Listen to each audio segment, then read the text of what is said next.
नमस्ते। ये मेरी क्रिया से संबंधित तीसरी वीडियो है। इससे पहले वाले 2 भागों में मैंने क्रिया किसे कहते हैं और दूसरे में क्रिया की भेद के बारे में बताया है, जिसमें कर्म के आधार पर 2 है, अकर्मक और सकर्मक। आज मैं रचना के आधार पर जो हमारे 5 भेद है उनको बताओगी, जैसे सामान्य क्रिया, संयुक्त क्रिया, नाम धातु क्रिया, प्रेरणार्थक क्रिया और पूर्वकालिक क्रिया। इससे पहले मैं कुछ एक विशेष बात आपको बताना चाहती हूँ। जैसे हमने पहले ही जाना कि क्रिया एक विकारी शब्द है, जैसे लिंग, वचन और कारक के अनुसार परिवर्तन होता है। लिंग के अनुसार कैसा?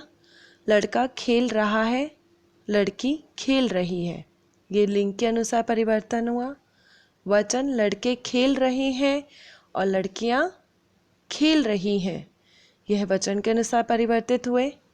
लड़कों ने खेला और लड़कों से खेला गया, यह कारक के अनुसार परिवर्तित हुए। तो ये हमें अच्छे से पता चल गया कि क्रिया एक विकारी शब्द है। अब हम इसकी रचना के आधार पर आते हैं, जो हमारे 5 प्रकार के। पहले हमारा है सामान्य क्रिया। सामान्य क्रिया के नाम से ही हमें पता चल जाता है कि जिसमें वाक्यों में एक ही क्रिया का प्रयोग होता है, जिसमें एक ही क्रिया का प्रयोग किया जाए उसे हम सामान्य क्रिया कहते हैं। जैसे सोहन सोया, नितिन दौड़ा, रानी ने खाना खाया।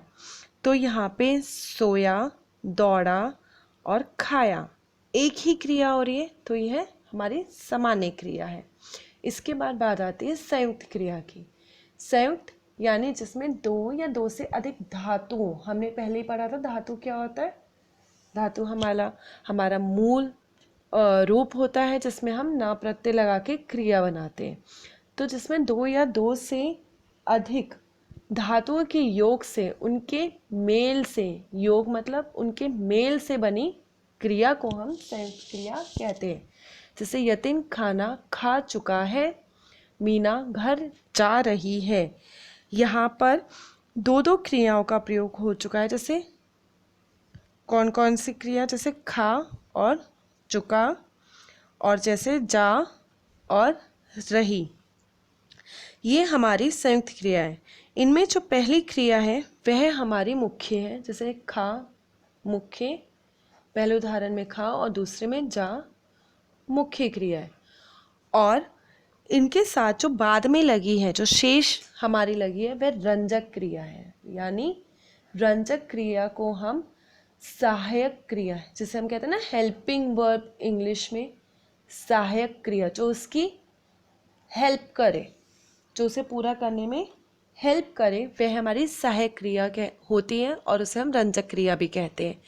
तो मुख्य क्रिया को रंजक क्रिया मदद करती है। जैसे यतीम खाना खा चुका है, मीना घर जा रही है।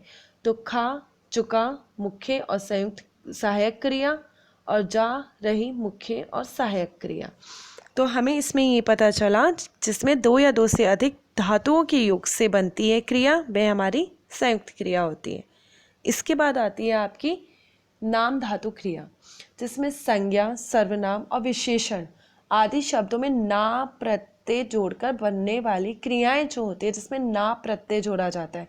जैसे मैं बात करूँ, ये हमारे संज्ञा से संबंधित है। जैसे ये हमारे संज्ञा से संबंधित है। बात बतियाना, शर्म शर्माना, टक्कर टकराना। ठीक है, ये हमारी किससे संबंधित है? ये हमारी संबंधित है क्रिया से, नाम धातु क्रिया से। अपना, अपना हमारा किस में आता है? सर्वनाम में। अपना अपनाना, गर्म किस में आता है हमारा? विशेषण में। गरमाना। तो इससे हमें पता चलता है कि किसी भी संज्ञा, सर्वनाम या विशेषण शब्दों में जब ना प्रत्यय जोड़कर शब्द बनते हैं, उन्हें हम नाम धातु क्रिया कहते हैं। इसके बाद आती है प्रेरणार्थक क्रिया। जब कर्ता जो काम कर रहा है, जब कर्ता स्वयं कार्य न करके किसी अन्य को कार्य करने के लिए प्रेरित करता है, वह स्वयं कार्य नहीं कर रहा, किसी दूसरे को बोल रहा है कार्य करने के लिए, तो उसे हम प्रेरणार्थक क्रिया कहते हैं। प्रेरणार्थक क्रिया 2 प्रकार की होती है, प्रथम प्रेरणार्थक और द्वितीय प्रेरणार्थक। उदाहरण, माँ बच्चे को दूध पिलाती है। ये प्रथम प्रेरणार्थक है कि माँ बच्चे को दूध पिलाती है। और द्वितीय, माँ आया से बच्चे को दूध पिलवाती है, यानी माँ ने आया से बोला बच्चे को दूध पिलाने के लिए। तो ये हमारी द्वितीय प्रेरणार्थक क्रिया हो गई।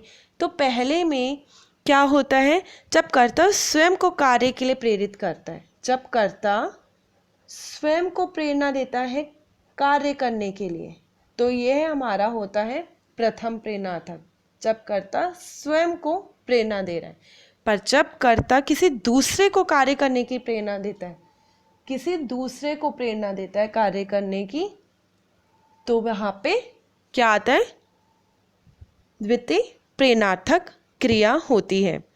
तो इसे पहचानने के लिए यहाँ पे जैसे क्रिया में आना और वाना प्रत्यय, आना और वाना प्रत्यय लगाकर क्रिया का क्रमशः प्रथम प्रेरणार्थक और द्वितीय प्रेरणार्थक रूप बनता है।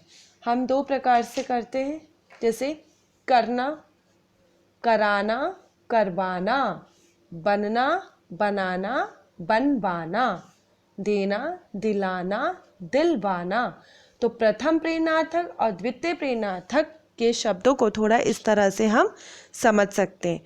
प्रथम में जब कर्ता स्वयं को प्रेरित करे कार्य करने के लिए, और द्वितीय में जब कर्ता दूसरे से कार्य करवाए, दूसरे को प्रेरणा दे कार्य करने के लिए, तो वह होता है प्रेरणार्थक क्रिया। अब हमारी लास्ट में आती है पूर्वकालिक क्रिया। पूर्वकालिक क्रिया, जिस क्रिया से पूर्व यदि कोई अन्य क्रिया हो चुकी हो। जब किसी भी क्रिया से पूर्व यदि कोई अन्य क्रिया, एक क्रिया से पहले दूसरी क्रिया हो चुकी हो, तो वहाँ पे पूर्वकालिक क्रिया होती है। अब इसकी पहचान क्या होती है? इसकी पहचान होती है कि धातु, जो धातु है ना, हमने पढ़ी थी सो, खा, पी, जो हमने ये धातु पढ़ी थी, उसमें कर या करके ये शब्द होते हैं। जब इन शब्दों का प्रयोग वहाँ किया जाता है, तब वहाँ पे क्या होता है, पूर्वकालिक क्रिया। जैसे मोहन अभी सो कर उठा है, सो कर उठा है, एक क्रिया से पहले दूसरी क्रिया हो चुकी है।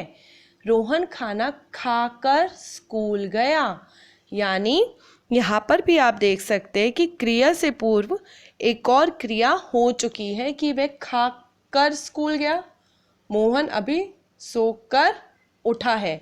तो यहाँ पे सबसे अच्छी पहचान यही होती है पूर्वकालिक क्रिया में कि धातु में, क्रिया की जो धातु होती है उसमें कर या करके लगाया जाता है।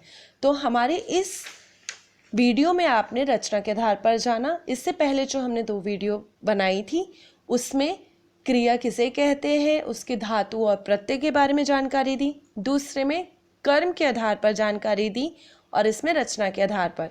तो मेरी इन तीनों वीडियो से आप क्रिया यानी वर्ब को अच्छे से समझ लेंगे। तो प्लीज़ मेरे चैनल को ज़्यादा से ज़्यादा सब्सक्राइब ज़रूर करें और बेल आइकन बजाना ना भूलें। धन्यवाद।